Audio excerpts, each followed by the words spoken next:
topics and opinions expressed on the following show are solely those of the hosts and their guests and not those of W4WN Radio, its employees, or affiliates. We make no recommendations or endorsements for radio show programs, services, or products mentioned on air or on our web. No liability, explicit or implied, shall be extended to W4WN Radio, its employees, or affiliates. Any questions or comments should be directed to those show hosts. Thank you for choosing W4WN Radio. This is Beyond Confidence with your host, Divya Parekh. Do you want to live a more fulfilling life? Do you want to live your legacy and achieve your personal, professional, and financial goals? Well, coming up on Divya Parekh's Beyond Confidence, you will hear real stories of leaders, entrepreneurs, and achievers who have stepped into discomfort, shattered their status quo, and are living the life they want. You will learn how relationships are the key to achieving your aspirations and financial goals. Moving your career or business forward does not have to happen at the expense of your personal or family life, or vice versa. Learn more at www.divyaparekh.com, and you can connect with Divya at contact@divyaparekh.com. This is Beyond Confidence, and now here's your host, Divya Parekh. Good morning, and I'm so excited. Just excited because I'm here with you. And I cannot tell you, Tuesday mornings are so wonderful. So I may have shared, but if you did not tune in, I want to share some exciting news. Our podcast is in top 10% globally. Yes. So we just recently found out through the listen notes that yes, our podcast is in top 10% of most listened podcasts globally. So I know I was pinching myself and just making sure that, really, did I hear it right? So folks, here's the thing. It's because of you. Listeners, it's because of you, because you reach out to me, you share with me, and you are listening to the podcast. But it's you that makes us achieve this milestone. And here's what I'm going to share with you is that if you're open to it, share with your friends and family, and let's even go higher and spread the message of love and kindness and embracing different things in our life and just, growing together as a humanity. So if that's something that speaks to you, do share our podcast because you have made this possible. You are the life and soul and blood and everything of this podcast. So thank you, thank you, thank you. I just wanted to give you my heartfelt thanks for all the support you have shown and just wanted to share what has happened. So today, what we are going to be talking about is even though we are different, we are still the same. And I want to thank each and every one of you for helping us support Kiva.org. And in Kiva.org, we help entrepreneurs all across the globe because I do believe entrepreneurs are the change makers. So we do so by taking partial profits from our books and sharing it with Kiva. So thank you, folks, for all of those you who have purchased our books. Thank you, thank you, thank you. I don't have enough thanks in my bank, but I can share with you, you have my gratitude from my heart. And also I'm going to invite you to take a minute and share that 1 hour of your time with anyone or multiple people throughout the month where you will give back with no strings attached. There are no expectations, just let that kindness flow. So let's bring on our guest, Jenn Grindeland. Welcome, Jenn. Hi, I'm excited to be here. Thank you for having me. Oh, I'm excited to have you. So Jenn, usually we begin at the earlier part of our guest. So tell us, do you recall a moment or a person that has left a mark on you and is still as fresh in your memory or in your experience even today? Yeah, I do. My my cheerleading coach from high school actually comes to mind. She just really believed in me and wanted the best for me. And I had gone through some really tough things in high school. Mm. And she saw me persevere through that and celebrated that, which was cool because it felt really isolating at times what I was going through. It can. And like what happens, like we are also listening, right? That today's youngsters are feeling more and more isolated. So just having somebody by your side who believes in you can make such a huge difference. So definitely that makes sense. And so how did you feel about your coach? I felt like I could go to her for anything, and Mm. that no matter what, she would still treat me with love and respect and understanding. And especially at, going through puberty and the time of your life when things are changing so much, there's a lot of questioning that I had at that time. Like, who am I really? What's going on? Who do I want to be? And so to have that solid person to lean on meant a lot. Mhm. That's beautiful. So she was an anchor to you that helped you stabilize your boat in those rocky waters Mhm. and find your way and find your destination. And that's so beautiful. So, as you grew out of high school, what was the next step that happened in your life? You mean in terms of the next person or just in Next general? person in general, where did your life take you? I felt like I really took um, that experience of high school, of who I had been shaped into, and took that into my college career and beyond, and really was able to feel, you know, it was hard still because there was still a lot of questioning of like, for me, what I'm kind of referring to is I had some brain injuries in high school. And so I wanted to Oh, use that experience to help people and to learn more mm, about the brain and study the brain, and then help other people who had mhm, similar experiences. And there's, still a lot of questioning with that because it's so unique and misunderstood at times. So I right. felt like I still felt sometimes like, is this really, the right path? Is this what people Mm, want from me? mm. Is this what I'm meant to do? But I continued to push forward and ended up, that's what I'm doing now. So yeah. So, thank you for sharing that because it takes a lot of courage to be vulnerable and sharing. So, would you be open to sharing about your brain injuries and how did it happen? And Hmm. Yeah. So I've had a few actually. My first one was in high school when I was 15.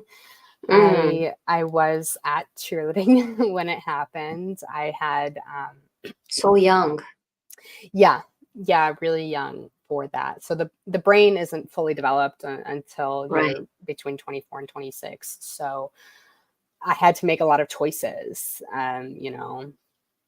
I decided not to drink until I was much older, even though all of my friends were.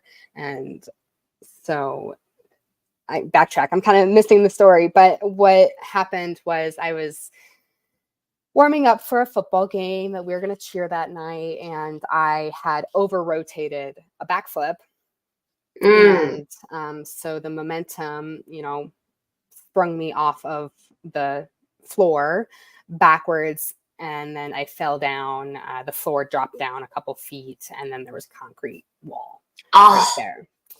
oh my So goodness. my head jammed into the Oh, wall, and my coach just sprinted over from across the other side of the gym and wanted to make sure that I was okay. And she was just so caring and loving when I was just like in a complete daze. Like, I didn't, what just happened? Like, what does this mean? Am I going to be okay? So she supported me, through the next couple of years of complete unknown. And my mom too really supported me, helping me go to doctor's appointments and things like that. Because, I wasn't even old enough to drive yet. So I needed someone else to take me to those appointments. And then, so if we, fast forward to college, it really affected, my social life, how I decided to, like I said, I didn't drink and party like all of my friends until I was almost out of college. And I decided to study psychology with a focus in neuroscience. And then I got my master's, and I really pushed forward. And, I was told, like, you're not going to go to college. And even if you do, you're not going to graduate in 4 years. And I just hated that. I was like, It's almost like you are dooming the person and like writing their future, rather than like, the same thing could be said that it might take longer. You can do it. Right. So yes, you want to give person the reality. We understand, like, doctors, because what happens is so many times doctors get sued if you're not told, but there's a way of delivering things, because I can't even imagine a 15-year-old, you're a child back then, going through all this, and your whole life is ahead. And then all of a sudden you are pulled out of the mainstream. Like you said, that you are not drinking, and that takes courage. So Jenn, I cannot tell you how much that inspires me, that you are just kind of able to make that decision at such a young age. And yes, you're absolutely right. The brain doesn't develop fully till 25. Yeah. So as a result of the injury, what difficulties were you facing? Well, specifically, I experienced a lot of headaches and nausea. I had anger issues, which I don't know if they were 100% due to the impact on the brain or a reaction to everything I was going through, plus the, puberty and all of that at the same time. But that's hard to say, but there is a correlation between anger and traumatic brain injuries. So, I went through that. It was just mostly I developed a visual disorder called convergence insufficiency disorder, which essentially means each eye makes their own image, and they cross over, and that's called converging. So we only see one image, and my eyes had a really hard time doing that. And I didn't see double very often, but what would happen instead was my eyes would get tired after reading a sentence. I would have a headache and nausea for 4 hours. That's why school was so difficult for me, because I literally couldn't read anymore. And so I went to vision therapy for a while and help, got some help with that. And I still to this day have trouble, and I set timers when I'm working. Don't let myself work for more than 20 minutes at a time. And so that was one of my symptoms. I also was really sensitive to loud noises and flashing lights. So, even driving to school with my neighbors who like to blast the music in the car was really difficult. I would, not always have the courage to say something. I would just kind of deal with it. But, that's hard. It's very hard. I mean, you went through such a difficult time that it's very inspiring. And I'm sure that our listeners and audience will think the same way, that like here you were told that you'll not even finish college, and you can see why. And yet not only you finished bachelor's, you finished your master's. So how did you push through during those years as young as you were? A lot of timers, perseverance. I really did not like someone telling me that I couldn't do what I wanted to do. And so I just set out to prove them wrong. And I actually graduated early. I graduated. Oh, congratulations. Thank you. So I graduated each program a semester early. So I ended up getting my bachelor's and master's in only 5 years. And it just, to me, like I've always been a hard worker, good in school. And so I just didn't want this injury to change the course of my life in what I wanted, who I was really, which to me, my identity very strongly was a smart kid, a hardworking, smart kid.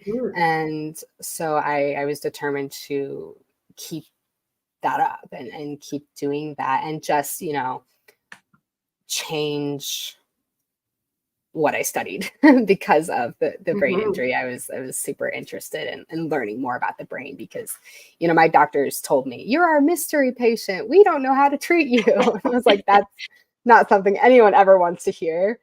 Thank you. So I was determined to go you didn't learn let about it it define myself. you.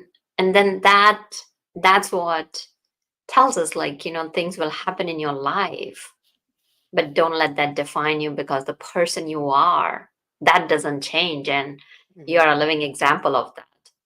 Yeah, the core of who you are doesn't change, but maybe how you use it changes, maybe based off your life experiences. Definitely. So you finished your master's, then So then I was where did you go next? Working professional, and for a couple years, and then I had 2 more brain injuries. So they were within 6 months of each other, so essentially back to back. And so that really is what shaped, the work that I'm doing now, supporting people in the workplace. Because through that experience, I really witnessed people having no idea how to support me, what to do with me, and not to any fault of their own. It's just not something ever taught or talked about. It's really hard for us to support people who are, different from us in a way that we can't actually see. So, you can't see a brain injury. Correct. So it's hard to support it. Absolutely. So can you share with us, like, what happened within a span of 6 months? Sure. Yeah. The first one, I was snowboarding, and I actually, this is probably going to surprise a lot of people listening here. I actually did not even hit my head. I fell on my butt. And the bounce like jolted up my spine and bounced my brain against my skull, which gave me a brain injury. And because if we think about the brain in the skull, compare it to an egg and the yolk inside of an egg. If you shake the egg, the yolk is going to bounce against the shell. Yeah.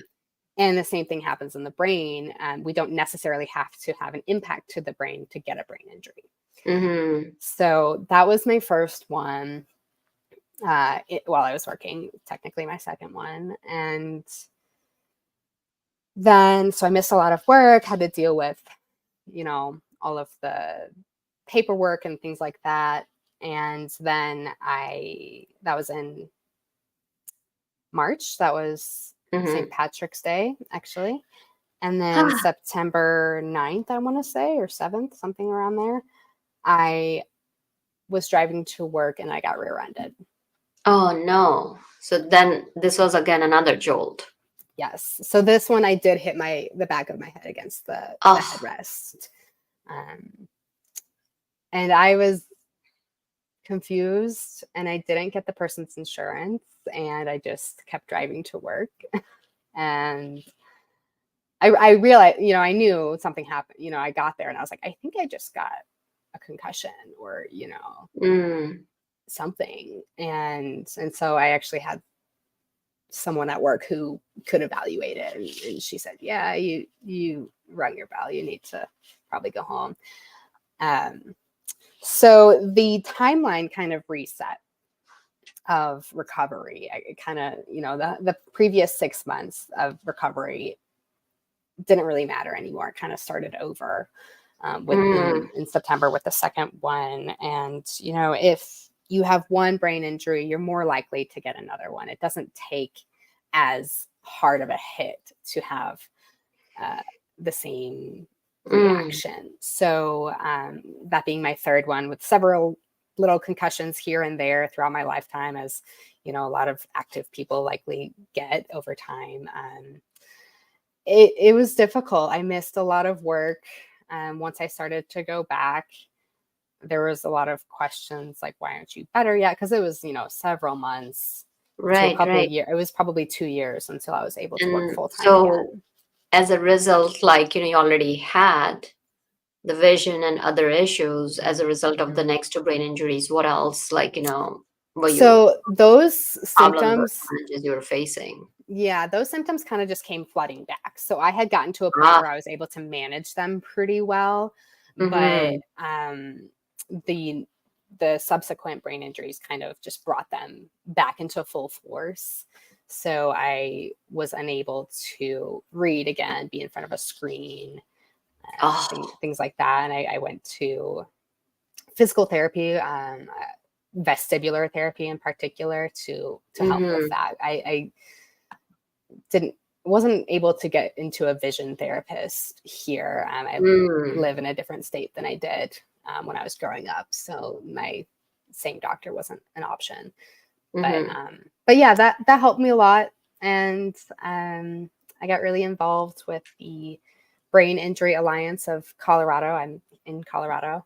And it was just a great support network. And I continue to volunteer with them. And so I would say symptoms wise, it was about the same as what I experienced before. So I kind of knew what to do. Doesn't really make it any easier, but of course not. I'm so sorry you've had to go through. And it sounds like, every time you've looked it in the eye and said, you know what, I'm not going to let it define me or defeat me. So you mentioned that, there were issues at work where, you were asked, why aren't you better? So how did you deal with that? Self-advocacy and communication strategies, and really trying to do my best and communicate what I needed to succeed. For example, I needed to work in a quiet setting at home so that I could take frequent breaks in a comfortable setting, So taking breaks in an office isn't feasible. Very comfortable. You sit around and just stare at the wall and, what are you going to do for a break? Whereas at home, I can lay down on the couch, pet my dog. So that is an example. I really pushed that, I needed to work from home. And this was an office where working from home was not normalized or allowed normally. So, and then did that work out, or you? Yeah, that worked out as long as I had a doctor's note. So I worked really closely with my vestibular therapist to provide updated weekly notes about what I can and can't do and what I need at work in order to, to complement my recovery process. And so, it worked to an extent. I would say that my peers and supervisors still didn't understand really what was going on. And it's difficult when you are trying to heal your brain to go above and beyond and explain everything to someone or to everyone, your coworkers. So, I had a hard time, I'm not going to lie. They, there was a lot of tension in the team. And I ended up leaving that position. So, yeah. So after you left, and it's very hard, and we will kind of dive deep into how we can bring that advocacy, because if somebody is suffering, whether it is, mental illness or chronic illness, as you have mentioned, or injury that people cannot see, how can we embrace those differences and just bring it together where, and I can share with you, Jen, that I've got several clients whose stories are very similar and yet very different. And they're A performers. It's just that when they are pulled into the fold, when we accept that, like, there are differences and it's okay. Things can change, and when we're inclusive. So I've got full faith in that. So share with us, what did you do next and where are you now right now? Sure. Yeah. So that experience really inspired me to start a business Mm-hmm. teaching people, teaching organizations leadership skills to support hidden differences. So that, encompasses a lot of different types of differences. And we don't need to get into all the specifics, but, just teaching people that there's differences you can't see. Statistics show average of 30% of the workforce has some sort of difference. So how can we support something that we don't know is there? And Mm-hmm. so that's what I do now. I got my master's in organizational leadership. And so I combined the leadership degree with my psychology degree and my experience to create this business where I'm specifically putting it all together, teaching leadership skills designed to support hidden differences in the workplace. Oh, that's beautiful. So let's kind of go, okay, you're an organization. We are going to look at, I'm going to bring in, like, maybe three different types of organization and see what message you can give them. So one is, let's say it's a very small mom and pop's business. They may have maybe 10, 15 employees, not many resources at hand, and they have got a couple of employees who may be facing something where they need accommodation. Mhm. And there are, like, for example, like one of my clients has ADHD, and it's not that he doesn't want to focus, or she doesn't want to focus. It's just that they're different, and it's just the working style is different, which needs to be accommodated. So that's one scenario. The second scenario is, like, it's a mid to growing, a, a startup which is growing, and then there is a lot of work which is very, very fast paced that needs to happen. And now you have few employees who need just some adjustments and adaptations. And then there are companies that are very well established. So leaders at the home of these type of companies, how can they go about where we can include and embrace those differences and allow them to, where we can nurture our people and Mhm. let them blossom? I would say for all three organizations, the first Hmm. step would be to learn more about the ways that people are different from one another, and Hmm. how they can be a complement to the organization. So for example, you mentioned ADHD, and yes, while it can be difficult for someone with ADHD to focus, they also typically are very creative, and when it's Hmm. a topic that they really are interested in, they hyper focus and can get an insanely impressive amount of work done on a specific topic. So knowing that these differences can actually be an asset to the company is the first step. And So then, before we mhm, go into further deep, like, let's sure. go, because for social media, whatever reason, we do find a lot of employees with ADHD. And then what happens is, when the routine stuff is given to them, they're not able to do it. They get unmotivated. There's very low lying desire to do things, and then they fall behind. So can you go a little bit deeper as to how could people accommodate them? And even before we go into that, what's the best way? Like, so many people are hesitant sharing that, oh, I don't want to look different Mm, than somebody else. mhm. It's very hard for them to open up. So what could a manager do that, hey, a new employee comes in, or even if there's an existing employee, even before they start struggling, what are the steps a good manager or good leader could do so that they're nurturing and allowing everyone, including people who may have differences, to flourish? Love that question.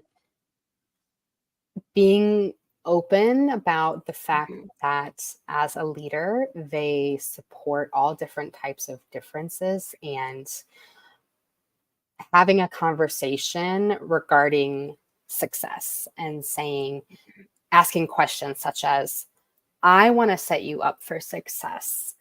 Let's talk about how we can do that. In what scenarios and what environments are you the most successful? What topics excite you the most? What do you want to work on? Especially if we're, using the example of ADHD, yes, they need to have a topic that they care about. Otherwise, as you said, they're not gonna be motivated to work on it because their brain just can't. It's really Right, difficult. right. It's so difficult to push yourself when you really just don't care about a specific topic. So asking those questions and letting the employee be a full partner in those Mhm. decisions and those communication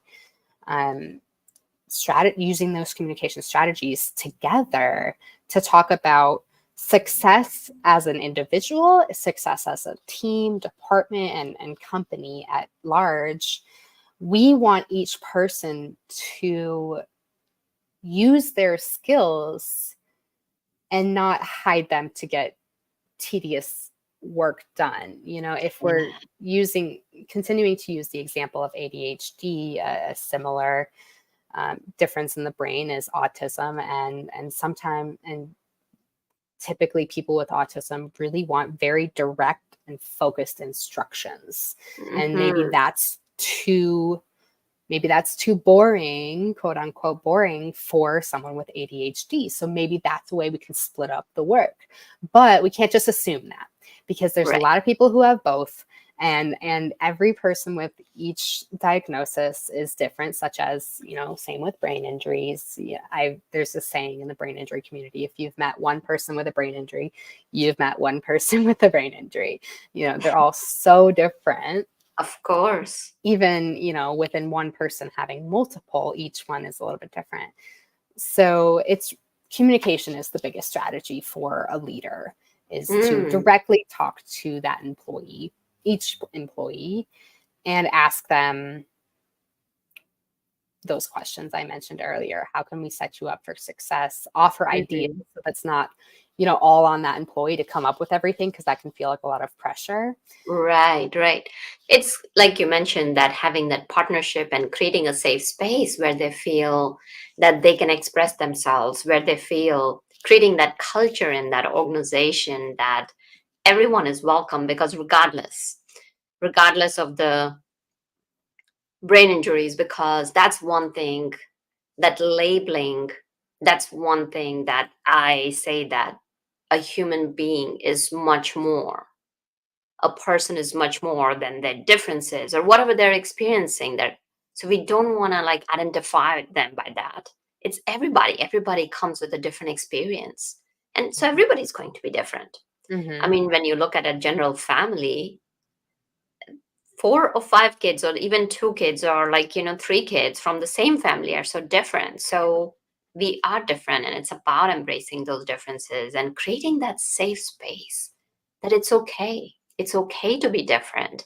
And we are not somebody, you are not your label, you're not your diagnosis, you're not whatever it is, doesn't matter, like, whoever, you're not that. Your core is different. And then I really like what you said, is that bring them into the fold, have that partnership, you take also some ownership, so, and moving it step by step. So okay, so let's say you discover, the employee opens up, you discover how they may need different circumstances. Let's say if the company is not for it, Mm-hmm.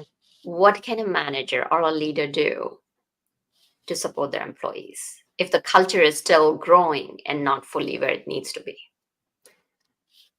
Yeah, we can't unfortunately always give all the accommodations that someone might request. It's not always in our control as a leader to do that if it's against company policy. So that's the time that we can get creative and continue that conversation. So if an example might be for someone is much more successful when they work from home.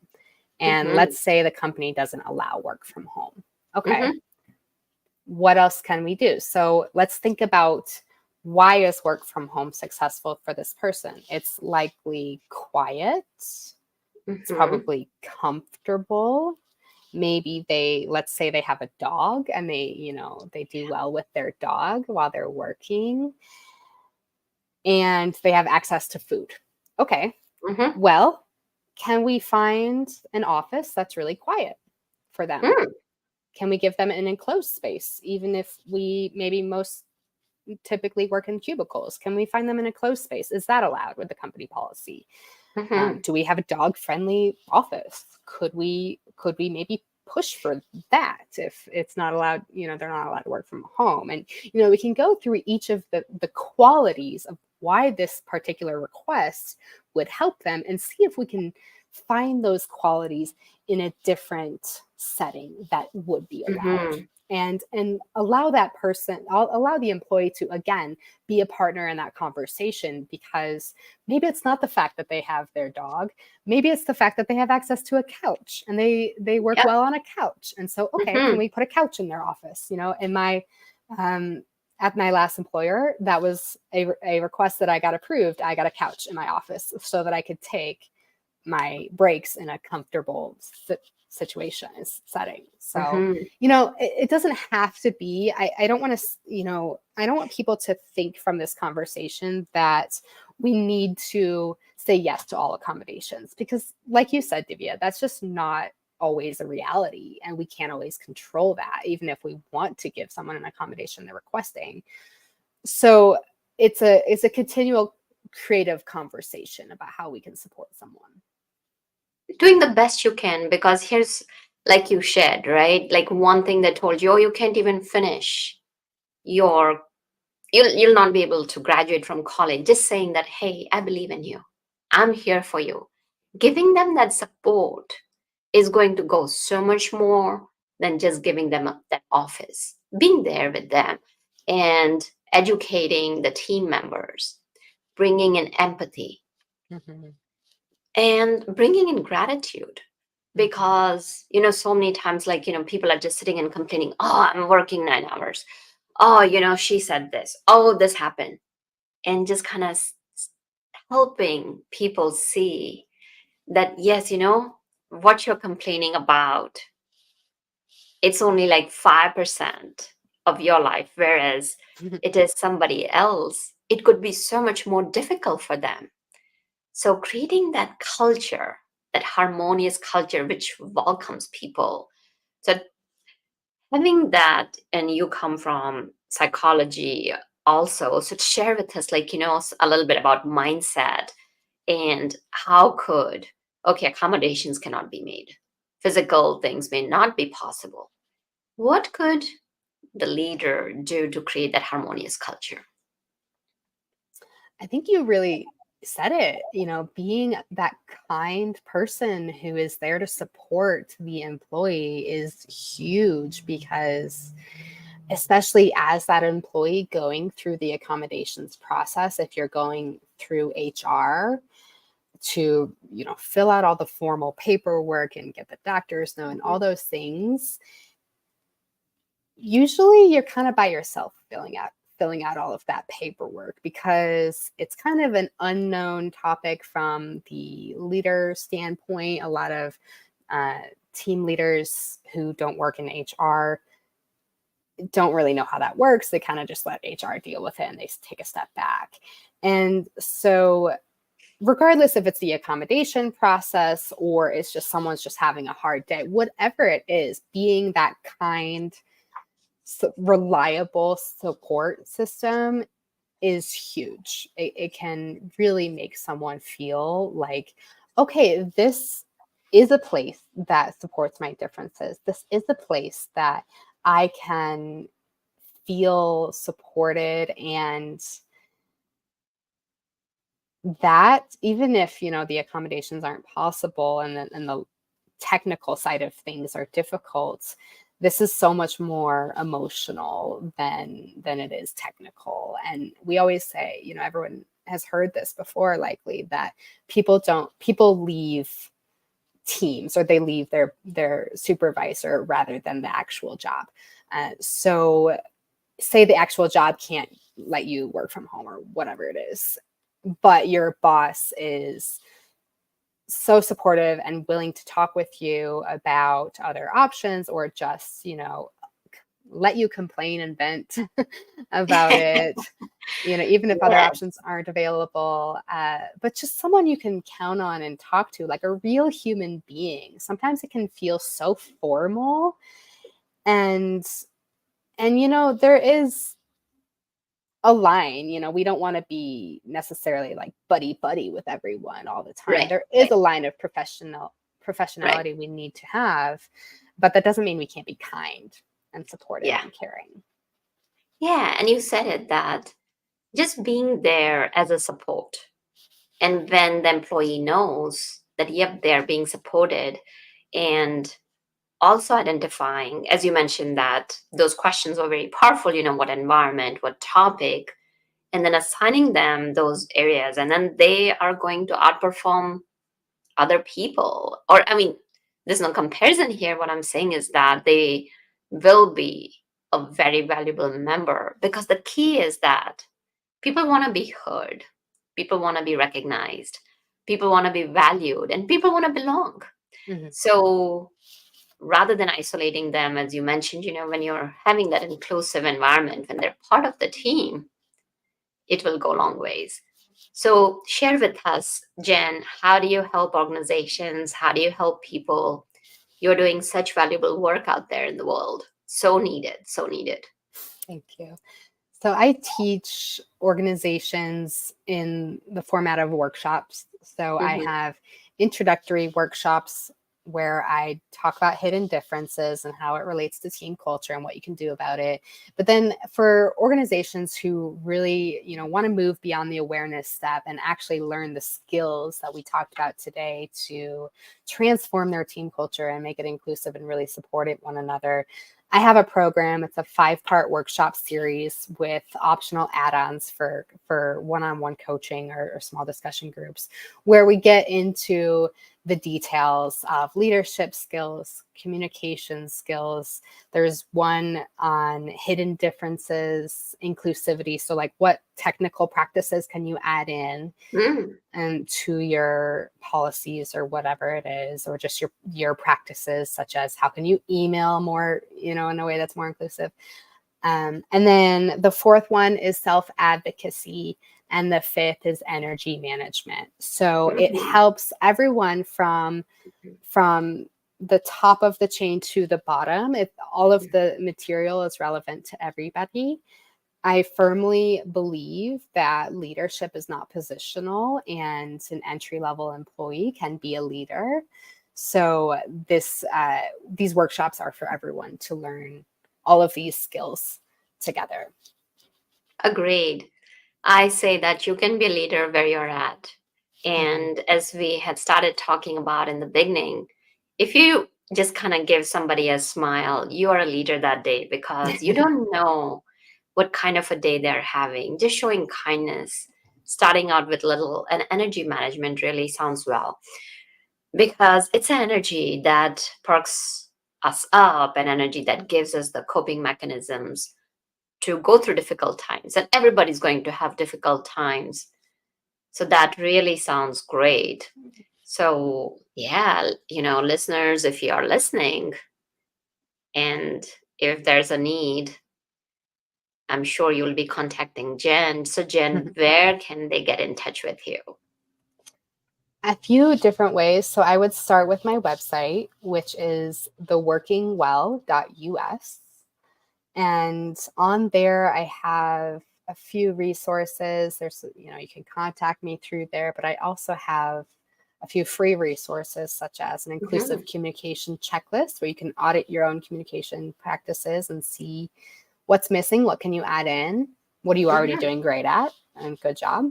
And I also have a free support group for employees with hidden differences to get the support that they feel like maybe they're missing in their workplace. We all come together once a month. It's actually tomorrow is our next one. Tomorrow, 12 to 1 p.m. Mountain Time. It's virtual. And then I'm also on LinkedIn, and I don't honestly use LinkedIn a whole lot. but I am on there if someone prefers to reach out to me that way or email me. It's just my first name, Jenn, with 2 N's at theworkingwell.us.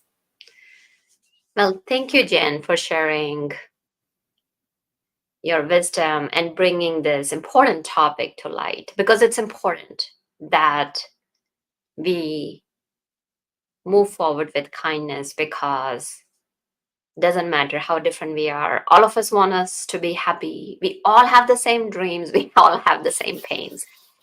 And we all have same aspirations. So by that, we are connected and we are one. So thank you. And thank you, listeners, for joining us, because without you, the show would not be possible. And keep on sharing the cheer and the kindness. Thank you a lot. And thank you, Juan, for making the show possible.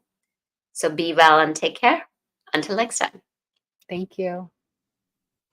Thank you for being part of Beyond Confidence with your host, Divya Parekh. We hope you have learned more about how to start living the life you want. Each week on Beyond Confidence, you hear stories of real people who have experienced growth by overcoming their fears and building meaningful relationships.